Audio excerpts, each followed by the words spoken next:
Un fait divers, c'est souvent synonyme d'emballement dans une campagne électorale. Et depuis 2 jours, le meurtre de Julie Van Espen à Anvers est donc au centre de toutes les discussions. Ce n'est pas le meurtre en tant que tel qui fait polémique, bien sûr, ce sont les conditions de libération de son meurtrier. Un meurtrier qui avait fait appel d'un jugement précédent pour viol et qui a donc bénéficié d'une liberté conditionnelle pendant 2 ans, puisque son procès a été reporté à 2 reprises. Cette affaire n'est évidemment pas une bonne publicité pour le ministre de la Justice, Koen Geens, qu'on a senti embarrassé. Il a d'ailleurs indiqué qu'il ne comprenait pas nécessairement la décision du magistrat, mais qu'il se devait de respecter l'indépendance de la justice. Et l'opposition, notamment francophone, s'est engouffrée dans la brèche.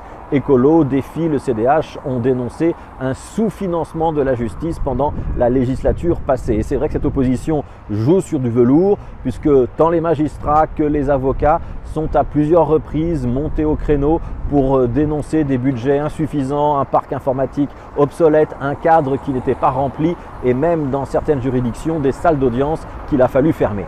Y a-t-il dans tout cela de la récupération politique? Oui, évidemment, mais comme à chaque fois qu'un événement majeur trouble l'opinion publique. Et il n'est pas anormal qu'un homme ou une femme politique, lorsqu'il est interrogé par la presse, donne aux événements une lecture qui va dans le sens de son propre programme politique.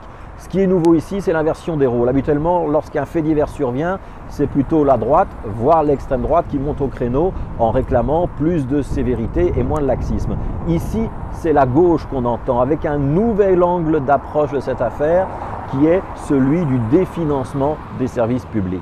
Sans être trop cynique, on peut se féliciter que cette affaire se passe en Flandre. Imaginez que le meurtrier ait été francophone ou que le magistrat qui l'avait libéré ait été un francophone. Les partis flamands ne se priveraient probablement pas d'exploiter l'affaire. C'est d'ailleurs plutôt d'exploitation politique plutôt que de récupération politique qu'il faut parler ici.